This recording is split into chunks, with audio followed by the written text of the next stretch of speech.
केन्दुझर जिला घसीपुरा निर्वाचन मंडली बीजेपी दल पक्षर राज्य कार्यकारिणी सदस्य पृथ्वीराज कुंवर नेतृत्व में कोरोना महामारी समय बलरामपुर पंचायत रे नवेम्बर 2020 मास केंद्र सरकार जोग देइथिबा पीडीएस सामग्री रे व्यापक अनियमित होइथिबा अभियोग होइछि। एने आनंदपुर उपजिलापाल सरोज कुमार दत्त को एक दाबीपत्र प्रदान करा जाइछि।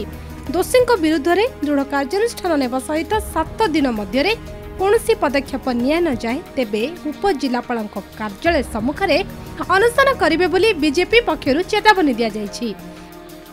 देखंतु महामारी कोरोना समय केंद्र सरकार जो 8 मासर मागणा डाली चाउल एवं गहम हिताधिकारी मानक दि जाइथिला घसीपुरा ब्लॉक रे तार व्यापक भाव में व्यतिक्रम देखा जाइछि।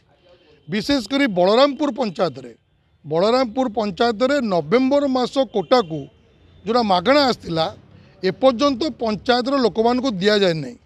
किसी हिताधिकारी कंप्लेन करते सब कलेक्टर ऑफिस आगे वीडियो को पाखे कंप्लेन करते एवं तरतरिया भाव में 2-4 दिन तले किसी गाँव में से माने देवा आरंभ कर दाबी होची नवेम्बर मास कोटा को आसिक नुआ वर्ष जानुआरी बांटी कहीं बांटी कौन पर बांटी एवं ए दुर्नीति कौ माने संपृक्त शासक दल नेता अच्छा कि नहीं समस्त विषय को तदंत कर दोषी विरुद्ध में एवं सरकारी अधिकारी मैंने जो मैंने संपृक्त कठोर कार्यानुष्ठान नापी आम दाबी करूँ ना सब कलेक्टर ऑफिस आगे आम समस्ते से पंचायत लोक मैंने आम अनशन बसी बोली आज सतर्क कर दीचु। केन्दुझर आनंदपुर राजकेश्वर जेना रिपोर्ट कोणार्क न्यूज।